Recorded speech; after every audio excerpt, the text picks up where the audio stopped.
Black hole क्या है और ब्लैक होल का निर्माण कैसे हुआ? ब्लैक होल के बारे में आपने सुना तो होगा, लेकिन कम लोग ही जानते हैं कि ब्लैक होल क्या होता है। चलिए तो जान लेते हैं कि ब्लैक होल क्या होता है।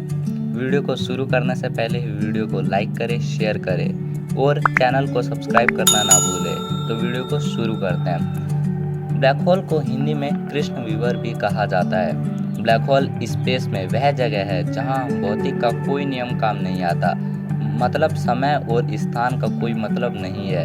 यहाँ बस गुरुत्वाकर्षण यानी ग्रेविटी और अंधकार है। इसका गुरुत्वाकर्षण इतना शक्तिशाली होता है कि जिसकी आप कल्पना नहीं कर सकते हैं। इसके खिंचाव से यह प्रकाश को भी अवशोषित कर लेता है, मतलब इसमें जो भी जाता है वह बाहर नहीं निकलता।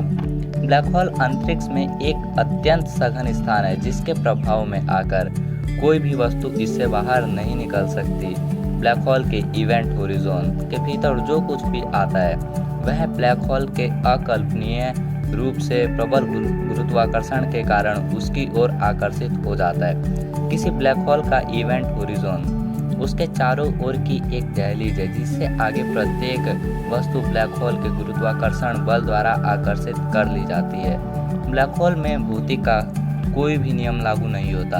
अत्यधिक गुरुत्वाकर्षण होने के कारण यहाँ से प्रकाश भी लौटकर वापस नहीं आ पाता। इसी कारण ब्लैक होल को एक काले गोले के रूप में दर्शाया जाता है। ब्लैक होल के बनने की बात करें तो ऐसा माना जाता है कि ब्लैक होल का निर्माण ऐसे विशालकाय तारों द्वारा होता है जो अपने जीवन काल के आखिरी चरण में होते हैं। अतः ब्लैक होल के निर्माण को समझने से पहले हमारे लिए किसी तारे के संपूर्ण जीवन चक्र को समझना महत्वपूर्ण हो जाता है।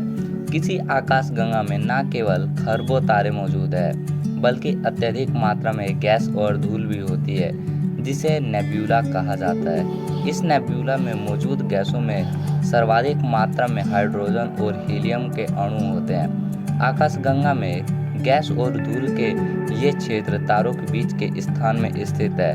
ब्रह्मांड में मौजूद किसी भी वस्तु का एक निश्चित जीवन काल होता है। इसी प्रकार अंतरिक्ष में हमें दिखाई देने वाले ग्रहों, आकाशगंगाओं तथा तारों का एक निश्चित जीवन काल है। हमारी धरती पर ऊर्जा का मुख्य स्रोत सूर्य भी एक तारा है। ये तारे जीवन पर्यंत ऊर्जा उत्पन्न करते रहते हैं, जिस कारण ये चमकते हुए दिखाई देते हैं। सूर्य से आने वाली ऊष्मा तथा रोशनी भी इसी ऊर्जा का हिस्सा है। किसी भी कार्य को करने के लिए ऊर्जा की आवश्यकता होती है तथा ऊर्जा उत्पन्न करने हेतु ईंधन जरूरी होता है। इसी प्रकार तारों में ईंधन के रूप में हाइड्रोजन पाया जाता है, जो नाभिकीय संलयन की क्रिया द्वारा ऊर्जा उत्पन्न करता है तथा वही ऊर्जा हमें भी प्रकाश एवं ऊष्मा के रूप में प्राप्त होती है। चूँकि तारों का अस्तित्व उनमें मौजूद ईंधन के चलते ही है, जो समय के साथ साथ धीरे धीरे कम होता है। एक शोध से पता चला है कि सूर्य का लगभग आधा ईंधन समाप्त हो चुका है। अतः अब सूर्य केवल 5 अरब साल तक ही अस्तित्व में बना रहेगा तथा पृथ्वी को रोशनी दे सकेगा।